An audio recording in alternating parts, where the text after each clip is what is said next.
Em O Problema dos Três Corpos, da trilogia Lembrança do Passado da Terra, os sófons são uma tecnologia enviada pelos Trissolarianos para travar a física de base na Terra. São basicamente prótons dotados de inteligência artificial programados para serem alvos de colisões em experimentos com aceleradores de partículas, que é como os cientistas na Terra investigam as propriedades mais profundas da matéria. Mais detalhes do que são os sófons no vídeo que estará aqui na descrição. Por se moverem a velocidade próxima da luz, um único sófon consegue participar de diferentes experimentos no planeta, mesmo que aconteçam em continentes diferentes, já que, com a sua altíssima velocidade, podem dar 8 voltas à Terra em apenas 1 segundo. Mas o que aconteceria se os humanos ajustassem todos os aceleradores de partículas para realizar um mesmo experimento ao mesmo tempo, tudo sincronizado para executar a operação no mesmo instante? Mesmo viajando à velocidade da luz, como um sófon poderia lidar com isso?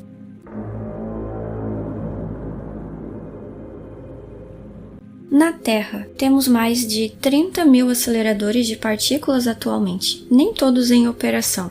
Destes, apenas 3% são usados para pesquisa científica, e todo o restante é direcionado para diversas aplicações comerciais e medicinais. Como na indústria, por exemplo, quando feixes são acelerados para interagir com alvos e fazerem os materiais mais duráveis, ou no auxílio para a criação de supercondutores para celulares, painéis solares. Na medicina, como esterilizadores uso em diagnósticos e terapias de câncer, na otimização de vacinas e novas drogas, e no meio ambiente, na detecção de elementos químicos no ar, na água ou no solo. De certa forma, se formos levar em conta só a aceleração de um feixe de partículas, você provavelmente já teve um em casa. O tubo de raios catódicos da sua antiga TV ou monitor de computador basicamente acelera partículas, elétrons, do cátodo e as direciona com eletroímãs num vácuo. Quando os elétrons colidem com a tela, é emitida uma luz devido à fluorescência de 3 fósforos diferentes, um para cada cor, formando assim o pixel na TV ou no monitor, que combinados formam as imagens. Mas os aceleradores de partículas convencionais costumam acelerar os feixes em uma velocidade muito maior, principalmente aqueles usados em pesquisa científica.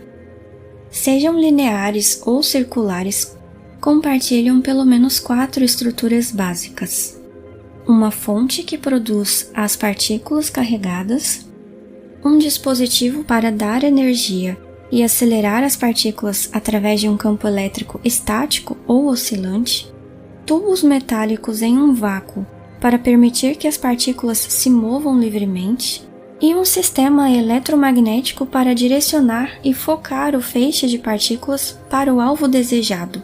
Entretanto, diferentes tipos de aceleradores de partículas na pesquisa científica possuem diferentes propósitos de investigação, fazem diferentes tipos de experimento, têm procedimentos específicos e possuem diferentes capacidades, de modo que não existe uma ideia inicial de sincronizar diferentes experimentos, até porque nós não temos essa necessidade atualmente. Mas, e se hipoteticamente a humanidade construísse vários novos aceleradores de partículas do mesmo tipo? Depois de anos e anos de construção e bilhões de dólares gastos, seria possível sabotar a interferência dos sófons através de uma sincronização? Existiriam muitas dificuldades técnicas de se fazer uma sincronização desse nível, já que existe toda uma etapa rigorosa de ajustes e condições na preparação para a colisão em si, como a coleta das partículas, a aceleração inicial dos feixes e outros parâmetros. Até mesmo em certos experimentos, como no LHC, deve-se considerar o fenômeno das marés pela influência da Lua. O LHC é localizado a uma média de 100 metros da superfície. O solo terrestre também está sujeito ao efeito de atração lunar, porque as rochas que o constituem são de certa forma flexíveis. A crosta terrestre aumenta cerca de 25 centímetros na área de Genebra, sob o efeito dessas marés terrestres. Este movimento provoca uma variação de 1 milímetro na circunferência do LHC, que mede 27 quilômetros, e isso gera alterações na energia do feixe. Mas além das dificuldades técnicas, os experimentos de colisão de partículas não acontecem num único momento, de modo que fosse possível terminar o experimento de uma só vez, sem dar a oportunidade para o sófon de interferir em outros locais. Como certos fenômenos físicos que os cientistas procuram estudar são eventos extremamente raros, quanto mais colisões existirem, maior a probabilidade desses eventos serem capturados. Quanto mais tempo as partículas estiverem tentando colidir, mais colisões teremos.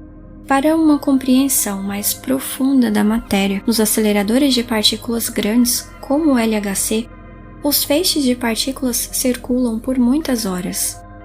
No LHC, por exemplo, num único experimento, os feixes podem circular por mais de 10 horas numa velocidade altíssima, viajando mais de 10 bilhões de quilômetros, algo que daria para ir até Netuno e voltar.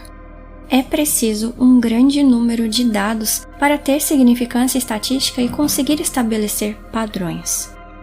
No LHC por ano são gerados pelo menos 50 milhões de gigabytes de dados.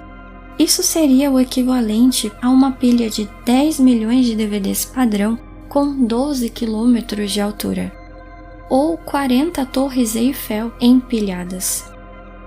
Mesmo que se implementem melhorias nos aceleradores de partículas existentes para gerar mais luminosidade, que é a quantidade de colisões por unidade de área, ou seja, para fazer a taxa de colisões aumentar por uma determinada área, ainda assim, para gerar uma quantidade suficiente e relevante de dados, é preciso que o experimento dure algum tempo. Ele não acontece numa única tentativa.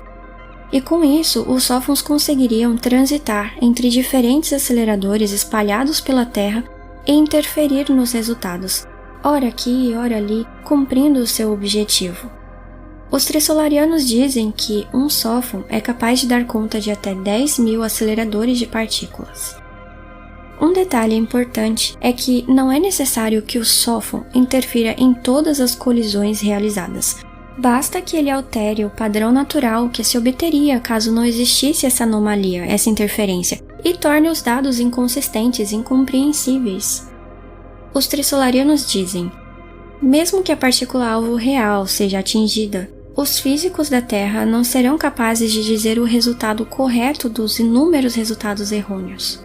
A presença do sófon pode bagunçar os resultados de maneira que não consigam inferir padrões que façam sentido e nem saibam qual a taxa de interferência do sófon ou qual nível de incerteza existe nos experimentos.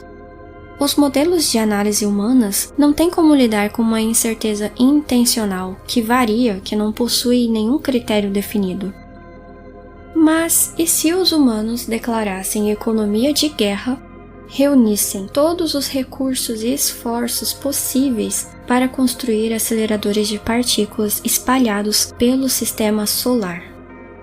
Com uma distância significativa, mesmo o sófon levaria um maior tempo para conseguir chegar nesses aceleradores. Os trissolarianos consideram isso, eles dizem. Claro, eles podem aumentar a distância entre os aceleradores, por exemplo, construindo aceleradores nos diferentes planetas em seu sistema planetário. Isso destruiria de fato a operação multitarefa dos sófons, mas, no tempo que levaria para fazer isso, não seria difícil para trissolares construir 10 ou mais sófons. O custo de produção de um sófon é muito elevado, e eles não poderiam construir um número gigantesco de sófons para acabar com a humanidade, como falei no vídeo anterior. Mas, se necessário, eles podem construir outros, que não cheguem a uma quantidade absurda. E de fato, mais tarde são enviados sófons à Terra, uma quantidade desconhecida. Provavelmente enviam mais como precaução, pois de início não era suposto a humanidade ter conhecimento dos sófons. Esta informação veio à tona por conta da operação bem-sucedida contra a organização Terra Trissolares. Se os humanos tentassem criar uma estrutura extra nos aceleradores de partículas e de alguma forma tentar aprisionar os sófons ali com campos eletromagnéticos, um enorme acelerador de partículas ficaria inutilizado, não teria como deixar os sófons sair. Não poderia ser desativado nem parar para manutenção. Se tentassem fazer experimentos em outro e outro, mais sófons poderiam entrar em cena. E os humanos sequer têm como saber se os experimentos foram sabotados, já que os sófons também podem criar padrões enviesados e ilusórios. Nesse embate nada trivial, de força bruta, Trissolares já saiu na frente e tem a vantagem. Assim, a física de base na Terra está subjugada a uma barreira que parece intransponível.